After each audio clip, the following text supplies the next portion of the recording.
السلام علیکم ورحمۃ اللہ وبرکاتہ۔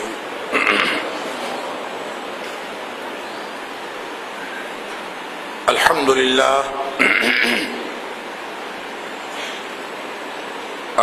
للہ نحمده ونستعینه ونستغفره ونؤمن به ونتوکل علیہ ونعوذ باللہ من شرور انفسنا ومن سیئات اعمالنا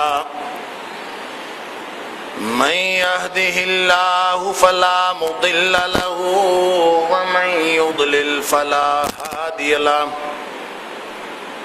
ونشهد أن لا إله إلا الله وحده لا شريك له ونشهد أن محمدا عبده ورسوله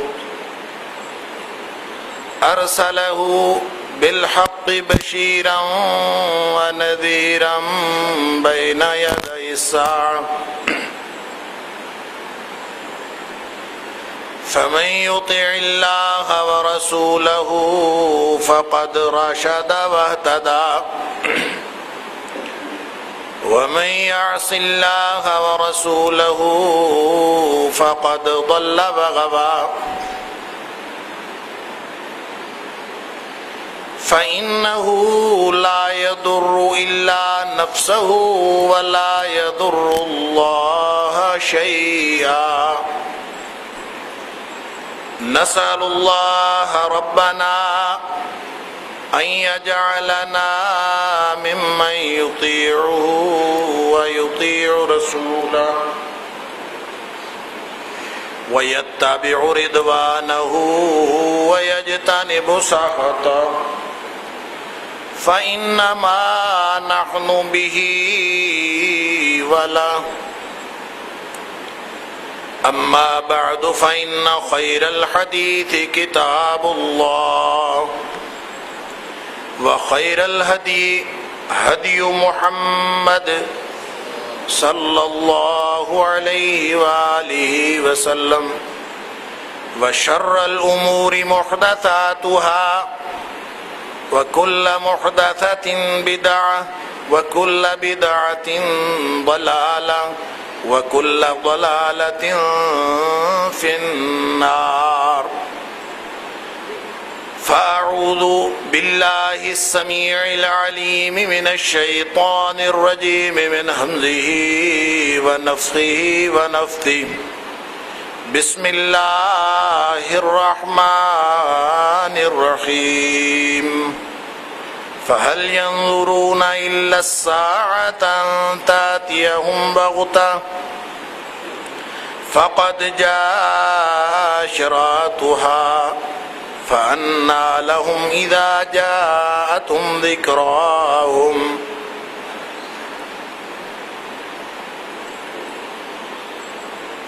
پھر یہ کیا لوگ قیامت کا انتظار کر رہے ہیں کہ وہ ان کے اوپر اچانک آ جائے، حالانکہ اس کی نشانیاں تو آ چکی ہیں۔ تو اگر قیامت ان کے اوپر آ گئی تو پھر نصیحت پکڑنے کا کوئی فائدہ نہیں ہوگا۔ صدق اللہ العظیم۔ اللہ تعالیٰ نے اپنے حبیب صلی اللہ علیہ وآلہ وسلم کے ذریعے ہمیں قیامت کی نشانیاں اس لیے عطا فرما دیں کہ ہم قیامت کے آنے سے پہلے پہلے اور اپنی موت کے آنے سے پہلے پہلے صحیح معنوں میں مسلمان بن جائیں۔ اب یہ الگ بات ہے کہ اللہ کی نشانیاں آتی رہیں، ہمارے سامنے ان کا وقوع ہوتا رہے، اور سب کچھ دیکھ لینے کے باوجود بھی ہماری توجہ اس طرف نہ جائے یا ہم دیکھ کر بھی اس سے منہ موڑ لیں، تو یہ الگ بات ہے۔ سورہ یوسف میں فرمایا وَكَأَيٍّ مِّنْ آیَةٍ فِي السَّمَاوَاتِ وَالْأَرْضِ يَمُرُّونَ عَلَيْهَا، کتنی ہی نشانیاں ہیں زمین و آسمان میں جو اللہ کی توحید کی نشانیاں ہیں، جو اللہ پر ایمان کی طرف بلانے والی نشانیاں اور جو ایمان کے سارے اجزاء ہیں ان کی تکمیل کر دینے والی نشانیاں ہیں، دن رات دیکھتے ہیں، دن رات نشانیاں ان کے سامنے سے گزرتی ہیں، وَهُمْ عَنْهَا مُعْرِضُونَ، لیکن یہ توجہ ہی نہیں کرتے، نشانیاں آتی رہتی ہیں جاتی رہتی ہیں، اس کی طرف توجہ ہی نہیں کرتے۔ اللہ اکبر۔ تو قیامت کی نشانیوں کے حوالے سے جو ہماری گفتگو کا سلسلہ جاری ہے، اس میں گزشتہ جمعے کے خطبے میں ہم نے تھوڑی سی اپنی ترتیب بدلی تھی اور قیامت کی ان نشانیوں کو سمجھنے کی کوشش کی تھی جن کا تعلق حالات حاضرہ کے ساتھ ہے، اور میں نے آپ کے سامنے متعدد احادیث بیان کی تھیں، ان میں خاص طور پر وہ جامع ترمذی کی روایت کہ رسول اللہ صلی اللہ علیہ وسلم نے 15 چیزوں کا ذکر فرمایا، اور میں نے وہ پوری حدیث آپ کے سامنے رکھی تھی، اور اللہ کے رسول نے فرمایا کہ جب قومی خزانہ ذاتی دولت سمجھا جانے لگے اور جب امانتیں جو ہیں ان کی بندر بانٹ ہونے لگے اور جب زکوٰۃ کو ٹیکس سمجھا جانے لگے اور جب علم دینی مقاصد کی بجائے دنیاوی مقاصد کے لیے پڑھا جانے لگے اور جب آدمی اپنی ماں کی نافرمانی شروع کر دے اور اپنی بیوی کی اطاعت شروع کر دے اور اپنے دوست کو قریب رکھے اور اپنے باپ کو اپنے سے دور رکھے، دوست کا مشورہ زیادہ بہتر سمجھے باپ کی نسبت، اور پھر فرمایا کہ جب گانے بجانے والیاں وہ معروف ہو جائیں اور آلات موسیقی بھی عام ہو جائیں، گانا بھی عام ہو جائے، شرابیں پی جانے لگیں، اور پھر فرمایا کہ تمہارے لوگ جو بدترین لوگ ہیں وہ سرداری شروع کر دیں، قبیلے کے سردار بھی بدترین فاسق وہ ہوں جو فاسق و فاجر لوگ ہیں، اور قوم کا سربراہ تو وہ ہو جو اس قوم کا بدترین آدمی ہے، ارذلہم، بدترین آدمی۔ اور پھر فرمایا کہ لوگ جب آپس میں باتیں کریں تو وہ پچھلے لوگوں کے اوپر، ان کے عمل کے اوپر ایسی گفتگو کریں کہ وہ اچھے لوگ نہیں تھے، انہوں نے کام ٹھیک نہیں کیا، جن کے کارنامے تھے ان کارناموں کو خاک میں ملانے کی کوشش کی جائے، مشاہیر کے بارے میں، اپنے اسلاف کے بارے میں غلط قسم کی گفتگو کی جانے لگے، تان ملامت کی جانے لگے، اور یہ ثابت کیا جانے لگے کہ ان کا دین کے ساتھ کوئی تعلق نہیں تھا، انہوں نے تو بات سیکولرزم کی تھی، انہوں نے تو نظریہ پاکستان میں اسلام کا نام ہی نہیں لیا تھا، علی ھذا القیاس، یا صحابہ کرام کے بارے میں عجیب و غریب باتیں کی جانے لگیں۔ فرمایا جب یہ ساری باتیں ظاہر ہو جائیں فارتقبوا عند ذلک، پھر انتظار کرنا، یعنی پھر کیا ہوگا؟ پھر اللہ کا عذاب ہی آئے گا۔ کیا عذاب آئے گا؟ فارتقبوا عند ذلک، پھر انتظار کرنا کس چیز کا؟ ہو سکتا ہے کہ تمہارے اوپر عذاب آ جائے زلزلے کی شکل میں، فارتقبوا عند ذلک ریحا حمراء، ہو سکتا ہے سرخ آندھی چلے اور تباہ و برباد کر کے رکھ دے، وزلزلتن، ہو سکتا ہے زلزلہ آئے، ومسخن، ہو سکتا ہے کہ تمہاری شکلیں بگاڑ دی جائیں، وخسفن، ہو سکتا ہے زمین میں دھسا دیا جائے، وقذفن، ہو سکتا ہے آسمان سے پتھروں کی بارش شروع ہو جائے۔ اور فرمایا یہ تو نمونے کی بات ہے، اور بھی باتیں ہو سکتی ہیں۔ وَآيَاتٌ تَتَابِعُ، ایسی بھی نشانیاں اور بہت سارے عذاب ہو سکتے ہیں جو تمہارے اوپر پے در پے آنا شروع ہو جائیں، تمہارے اوپر عذاب شروع ہو جائیں۔ کَنِظَامِ بَالٍ قُطِعَ سِلْكُهُ، جیسے ایک ہار ہو، تسبیح ہو اور اس کا دھاگا ٹوٹ جائے اور اس میں سے منکے گرنے لگتے ہیں پے در پے، فرمایا اس طرح تمہارے اوپر اللہ کا عذاب اور اس کی نشانیاں پے در پے آنا شروع ہو جائیں. ایک حدیث کے اندر آتا ہے اور صحیح حدیث ہے کہ لوگوں نے حضرت عائشہ صدیقہ رضی اللہ تعالی عنہا ام المومنین سے پوچھا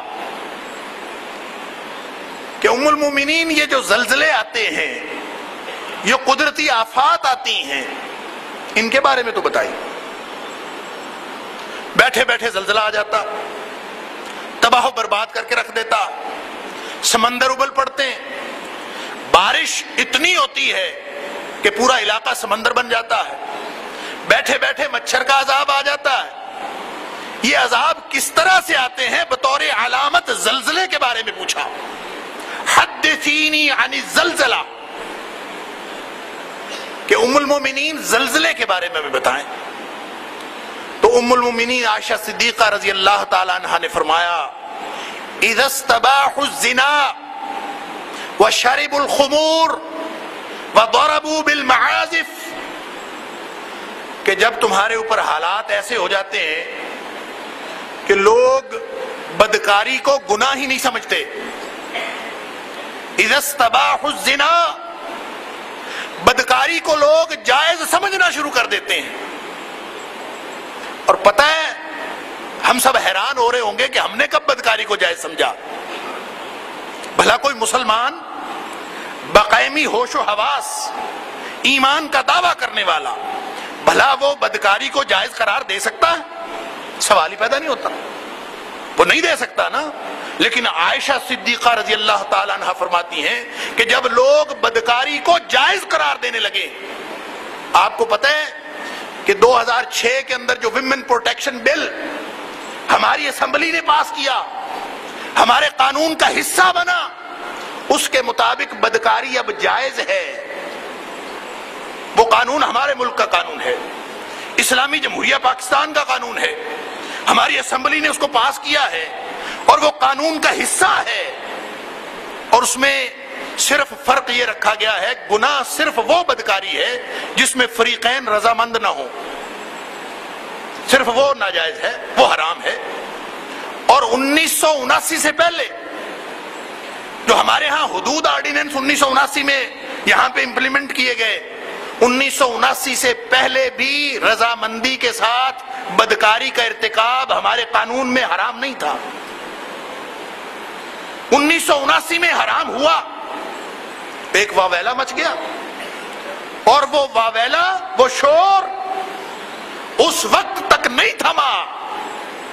2006 میں جب اس قانون کو ختم کر کے دوبارہ سے رضامندی والی بدکاری، رضامندی والا زنا جائز نہیں قرار دے لیا گیا، اس وقت تک یہ شور نہیں تھما. اور اس کو کہتے ہیں یہ وومن پروٹیکشن بل ہے، حقوق نسواں کے تحفظ کا بل ہے. حقوق نسواں کے تحفظ کا بل نہیں ہے، وہ بدکاری کے تحفظ کا بل ہے. کوئی پاک باز خاتون، کوئی عفت ماں، بیٹی، بہن، ماں کیسے ہو سکتا ہے کہ وہ بدکاری کے تحفظ کے لیے بات کرے؟ تو بدکاری کو جو رضامندی کے ساتھ ہے، قانون پڑھ لیجئے، پڑھے لکھے لوگ ہیں آپ، پڑھ لیجئے، اس میں بالرضا جو رضامندی کے ساتھ بدکاری ہو وہ جائز ہے. صرف وہ ناجائز ہے جس میں رضامندی نہ ہو، زبردستی کیا جائے، وہ جا کے شکایت لگا دے، پھر ہوگا. البتہ اگر ظاہری طور پر کوئی ایسا مسئلہ نہیں ہے تو رضامندی کے ساتھ جو مرضی کرتے رہے. انا للہ و انا الیہ راجعون. تو حضرت عائشہ صدیقہ رضی اللہ تعالیٰ عنہ فرماتی ہیں جب حالات یہ ہو جائیں، اذا استباحوا الزنا، بدکاری کو جائز قرار دے دیا جائے، لوگ اس کو گناہ ہی نہ سمجھیں. اور بدکاری صرف بدکاری اس بات کا نام نہیں ہے کہ باقاعدہ جنسی تعلق قائم کیا جائے. اللہ کے رسول صلی اللہ علیہ وسلم نے فرمایا العینان تزنیان، بدکاری کا بہت سارا عمل اس جنسی تعلق سے پہلے شروع ہو جاتا ہے. اور فرمایا یہ جو انسان کی آنکھیں ہیں نا، یہ دو آنکھیں یہ بھی بدکاری کا ارتکاب کرتی ہیں. العینان تزنیان، آنکھیں بھی بدکاری کرتی ہیں. یہ کب کرتی ہیں؟ ظاہر ہے جب بد نظری ہوتی ہے تو وہ بدکاری ہوتی ہے. یہ برا راستہ ہے. انہو کان فاحشۃ وساء سبیلا، راستہ ہی برا ہے، اور اس برے راستے پر اکیلا پورا جسم نہیں مبتلا ہوتا، ہر عضو الگ الگ بھی مبتلا ہوتا ہے. اور اللہ کے رسول نے فرمایا کہ جب آنکھ جن سے مخالف پر پڑتی ہے اور اس کے اندر اشتہا شامل ہوتی ہے تو یہ بھی بدکاری ہے. صرف وہ نگاہ معاف ہے جس میں ارادہ شامل نہ ہو، اشتہا اور تلذذ شامل نہ ہو. چاہے آپ بے ارادہ بات کر رہے ہوں، اب بات کرنے سے یا ایک دوسرے کو دیکھنے سے اگر انسان تلذذ محسوس کر رہا ہے، لطف محسوس کر رہا ہے، تو اس کا مطلب ہے بدکاری کا ارتکاب شروع ہو گیا. اللہ نے تو قرآن میں منع کیا کہ غیر محرم مرد سے عورت نرم الفاظ میں بات بھی نہ کرے، کہیں اس کے دل کا چور نہ جاگ اٹھے. تو فرمایا اذا استباحوا الزنا، جب لوگ بدکاری کو گناہ ہی نہ سمجھنا شروع کر دیں، بلکہ یہ سمجھیں کہ یہ تو کوئی بات نہیں، خیر ہے. اب بد نظری کو تو کوئی گناہ سمجھتا ہی نہیں. اور یہ مسئلہ حدیث کا نہیں ہے، میں خود سے بنایا ہوا ہے، واللہ عالم یہ صحیح ہے یہ غلط ہے، میری اپنی تھنکنگ ہے. کوئی چاہے تو اس کو مسئلہ سمجھ لے، جو چاہے تو نہ سمجھے، میری اپنی سوچ ہے. میری سوچ یہ ہے کہ جو شخص بد نظری کا مرتکب ہوتا ہے اس کا وضو باقی نہیں رہتا. بد نظری سے ظاہر ہے دل کی کیفیت چینج ہو جاتی، وہ طہارت اور پاکیزگی جو ہونی چاہیے وہ باقی نہیں رہتی جس کے لیے وضو کیا تھا، تو انسان طاہر رہتا ہی نہیں. اس لیے میں سمجھتا ہوں جو شخص بد نظری کا مرتکب ہوتا ہے وہ اس باوضو نہیں ہوتا. بہرحال یہ میرا اپنا مسئلہ بنایا. تو میں ایک دفعہ کسی مخلوط محفل میں، ہمارے ملک کی بات نہیں کسی اور ملک کی بات، تو غیر مسلموں کے ساتھ مسلمانوں کا ایک انٹریکشن تھا. وہاں پہ تنظیمیں قائم کرتی ہیں، ایسی محفلیں بناتی ہیں کہ تاکہ مسلمان غیر مسلموں کے ساتھ بیٹھیں، ان کو بتائیں ہمارا دین کیا. تو ایسی مخلوط محفل تھی، اس میں بھی تھا.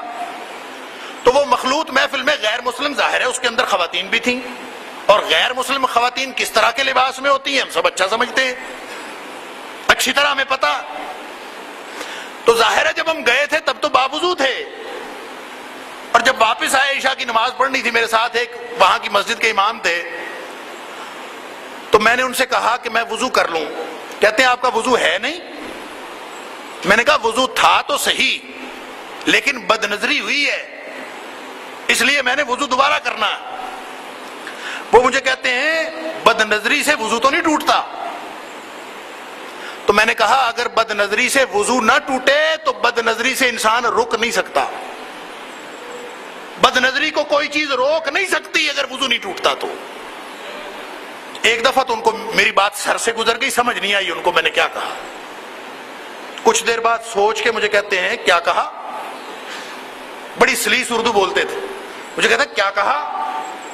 میں نے کہا جی میں نے عرض کیا ہے کہ جب اگر اس سے وضو نہ ٹوٹے اور انسان یہ تصور نہ کرے کہ میرا وضو باقی نہیں رہا تو پھر باقی کوئی چیز بچتی نہیں ہے، پھر انسان بد نظری سے بچ نہیں سکتا. اگر یہ جائز ہو جائے اس کا مطلب جائز ہے، کوئی حرج نہیں ہے.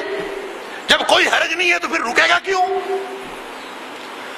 تو پھر انہوں نے میری بات سے ایگری کیا کہ بات آپ کی ٹھیک ہے کہ اپنے آپ کو بد نظری سے بچانے کے لیے ضروری ہے کہ آدمی تصور کرے کہ میرا وضو باقی نہیں رہا. تو بھائی بات تو صرف بد نظری کی ہے، اس لیے کہ اللہ کے رسول نے فرمایا بد نظری اگر ارادتاً اشتہا اور تلذذ کو شامل کر کے ہو تو یہ بدکاری ہے. العینان تزنیان. اور اگر یہ بدکاری جائز ہو گئی ہے تو پھر بدکاری تو جائز ہو گئی. تو اماں عائشہ فرماتی ہیں اذا استباحوا الزنا، جب لوگ بدکاری کو جائز سمجھنے لگے اتنا عام ہو جائے وہ بدکاری کی کوئی بھی شکل ہو. اور دوسری بات فرمائی وشارب الخمور، شرابیں پی جانے لگیں، عام طور پہ شراب پی جائے، بڑی بڑی محفلیں. اور پھر فرمایا وَضَرَبُوا بِالْمَعَازِفِ، کوئی محفل موسیقی کے بغیر پوری نہ ہوتی ہو، ہر جگہ موسیقی عام ہو جائے. وَضَرَبُوا بِالْمَعَازِفِ، آلات موسیقی، نئی نئی چیزیں، نیا نیا موسیقی کا استعمال. فرمایا جب محفلیں تمہاری اس طرح کی ہونے لگے، حالات یہ ہو جائے. بس 3 باتیں فرمائی. جامع ترمذی کی اس روایت میں تو 15 باتیں ہیں نا، یہاں حضرت عائشہ صدیقہ رضی اللہ تعالیٰ عنہ نے صرف 3 باتیں فرمائی. اذا استباح الزنا وشربوا الخمور وضربوا بالمعازف. 3 باتیں جس میں آ گئیں. اللہ اکبر. تو فرماتی ہیں کسی قوم میں جب یہ 3 باتیں آ جاتی ہیں، غار اللہ عز وجل فی سمائہ، آسمانوں پہ بیٹھے اللہ تعالیٰ کو غیرت آ جاتی ہے. غار اللہ عز وجل فی سمائہ، آسمانوں پہ مستوی اللہ کو غیرت آ جاتی ہے کہ انہوں نے تماشا کیا بنا رکھا ہے، مجھے سمجھتے ہی کچھ نہیں، میں ہر وقت دیکھ رہا ہوں اور ان کو حیا نہیں آتی. ہمارے اللہ کو غیرت آتی ہے. تو جب اللہ کو غیرت آتی ہے فقال للارض، تو اللہ تعالیٰ زمین کو حکم دیتا ہے تزلزلی بہم، ذرا تھوڑا سا ان کو ہل کے دکھاؤ. اللہ اکبر. تو زمین تھوڑا سا ہل پڑے تو بھلا کیا ہوتا ہے. اللہ تعالیٰ معاف فرمائے، 2008 میں ہم یہاں بھی دیکھ چکے ہیں، ارد گرد مختلف ملکوں میں اللہ تعالیٰ نشانیاں دکھاتا ہے. لوگوں نے 1000 تعویلیں کی کہ اسلام آباد کا فلاں پلازا جو اس زلزلے سے مسمار ہوا کچھ نہیں ہوتا تھا، کچھ ہوتا تھا. 1000 باتیں. مظفر آباد میں کیا تھا، کیا نہیں تھا، کشمیر والوں کے ساتھ کیا ہوا، اسی طرح جاپان کے حوالے سے بھی. تو بات تو اتنی سی ہے کہ زمین کس کے حکم سے ہلتی ہے؟ اللہ کے حکم سے ہلتی ہے. جب وہ چاہتا ہے زمین کو حکم دیتا ہے تزلزلی بہم.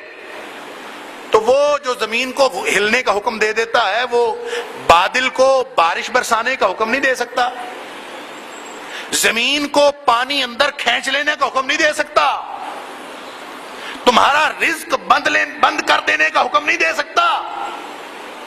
جب اس کو غیرت آ گئی تو وہ جو مرضی حکم دے، موسموں کو حکم دے کہ جب ان کو بارش کی ضرورت ہے ان کو بارش نہیں دینی، جن کو جب بارش کی ضرورت نہ ہو تو اتنی دینی ہے کہ ان کے لیے کوئی خالی جگہ نہ بچے، بیٹھنے کھڑے ہونے کی جگہ نہ بچے. وہ اللہ جس کو چاہے جو مرضی حکم دے. وہ چاہے ابابیلوں سے ابرہا کو مروائے، چاہے ایک چھوٹے سے مچھر سے نمرود کو مروا دے. اگر نہ غیرت آئے اس کو، اگر وہ نہ پوچھے اللہ الصمد، بڑا بے نیاز ہے، ناحق قتل ہوتوں کو دیکھ لیتا ہے، بڑا بڑا ظلم برداشت کر لیتا ہے، بڑے حوصلے والا ہے. کفار کے ہاتھوں مسلمان کی اور مومنوں کی، اور ایسے ایسے مومنوں کی جو ایک مومن روئے زمین پر بھاری ہو، ان کا قتل بھی وہ برداشت کر لیتا ہے. بڑے حوصلے والا اللہ الصمد. لیکن جب اس کو غیرت آ جائے تو اس کو کون روکنے والا؟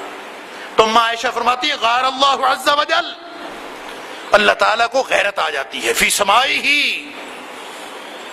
اور پھر وہ ظاہر ہے وہ وہاں سے دیکھ رہا ہے، ہر چیز کو مانیٹر کر رہا، اس کو غیرت آ جاتی ہے.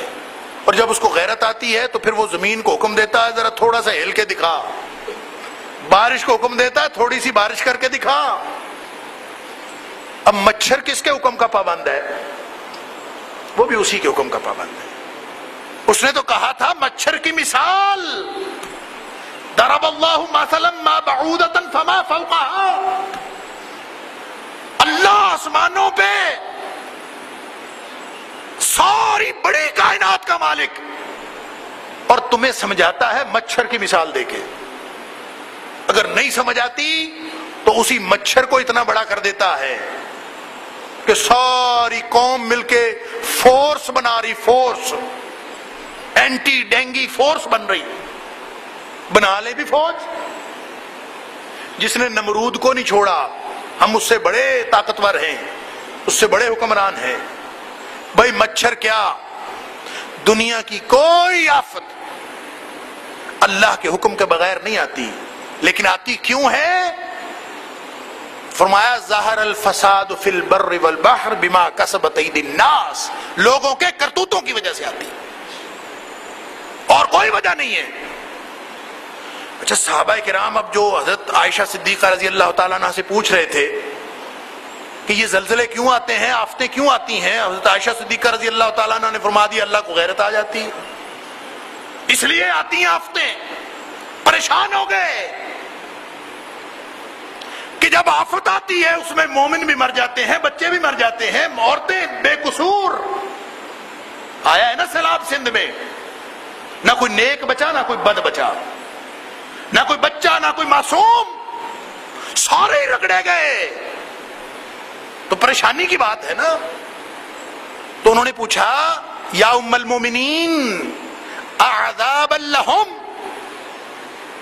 کیا یہ جو جب اللہ کو غیرت آتی ہے، اللہ تعالیٰ آفتیں نازل فرماتا ہے، تو کیا یہ عذاب ہوتا ہے لوگوں پر؟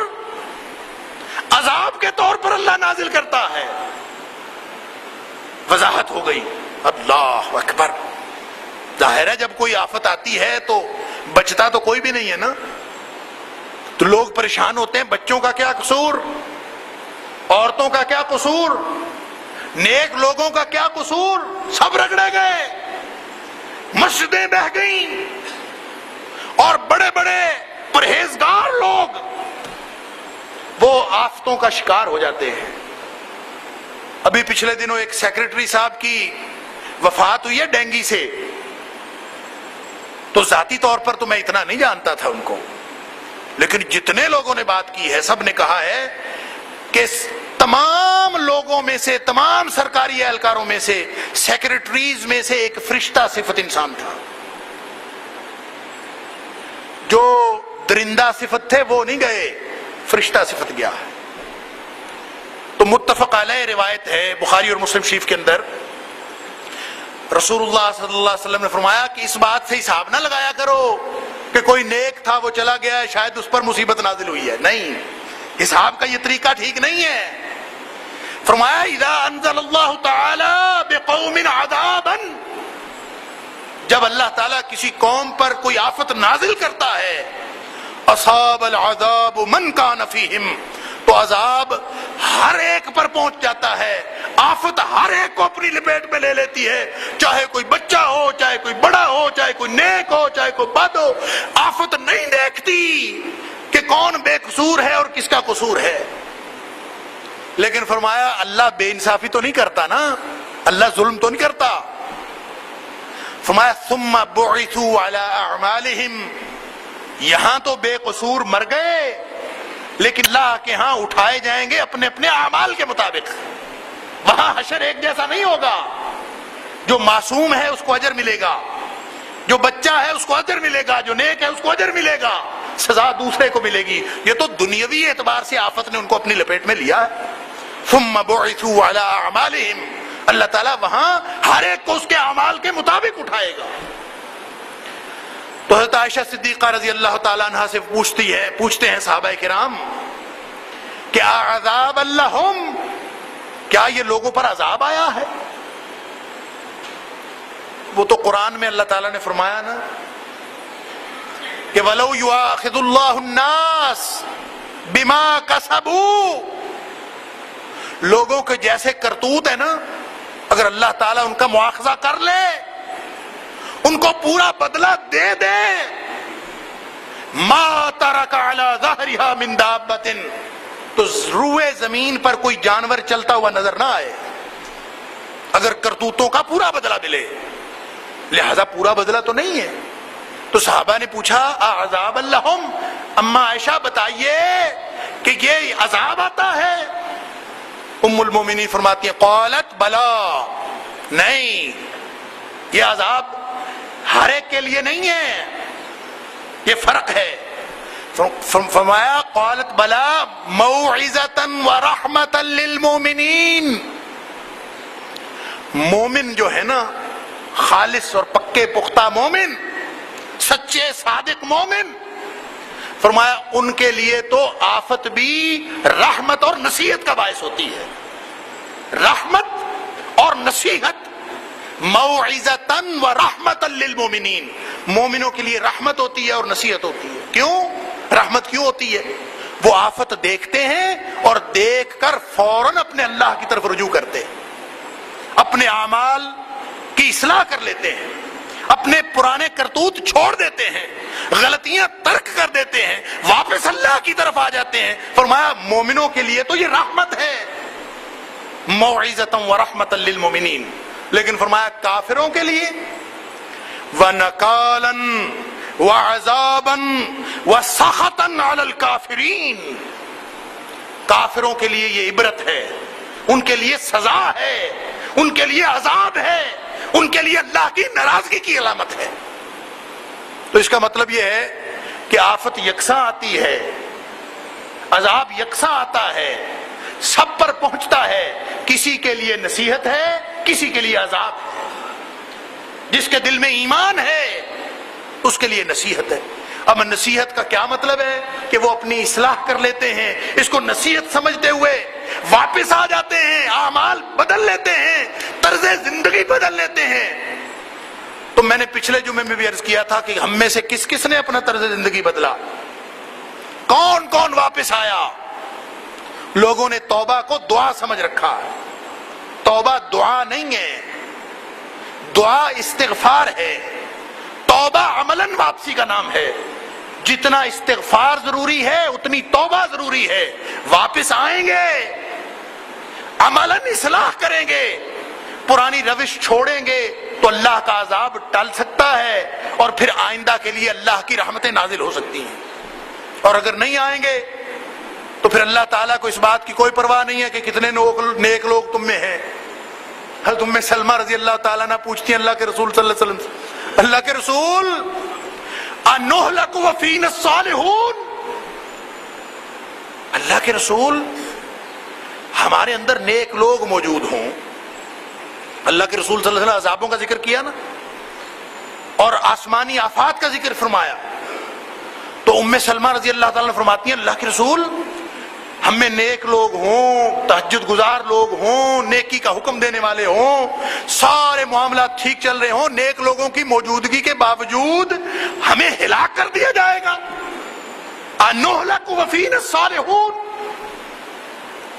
اللہ کے رسول صلی اللہ علیہ وسلم فرمایا نام، نیک لوگوں کی موجودگی عذاب کو ٹال نہیں سکتی۔ کیوں؟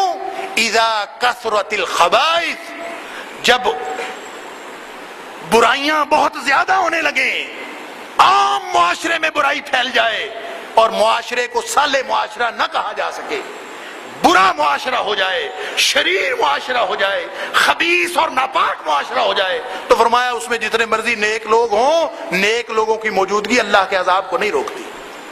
اللہ اکبر۔ تو میرے بھائیوں اور بزرگوں، قیامت کی نشانیاں ہوں یا ہمارے اعمال کی سزا ہو، ہمارے اوپر سر چڑھ کے بول رہی ہے۔ کیا اس کو ٹالنے کی کوئی صورت ہے؟ دعائیں مانگنے سے نہیں ٹلے گی، یاد رکھو۔ وہ تو اللہ کے رسول صلی اللہ علیہ وسلم نے اعلان کر رکھا کہ تمہارے اوپر ایک ایسا موقع آئے گا جب تم نیکی کا حکم نہیں دو گے، جب تم برائیوں سے نہیں روکو گے، معاشرہ برا ہو جائے گا تو تمہارے اوپر اللہ کی لعنت ہو جائے گی۔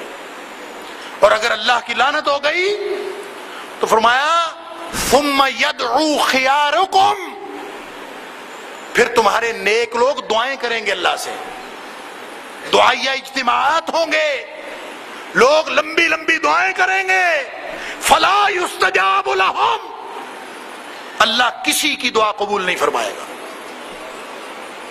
یہ رسول اللہ صلی اللہ علیہ وسلم نے پہلے اعلان کر رکھا۔ دعا قبول ہوتی ہے عمل کی اصلاح کے ساتھ، دعا قبول ہوتی ہے عملی طور پر برائیاں چھوڑ دینے کے ساتھ. اگر عملی طور پر انسان برائیوں میں مبتلا ہے تو جتنی مرضی دعائیں مانگتے رہے, جتنی مرضی اپیلیں دعاؤں کی کرتے رہیں, ساری دنیا دعائیں مانگتی رہے, نیک لوگ رو رو کے گڑ گڑا کے دعائیں مانگتے رہیں, کوئی دعا قبول نہیں ہوتی. دعا اس وقت قبول ہوتی ہے جب انسان گناہ چھوڑ کر واپس اللہ کی طرف آ جائے.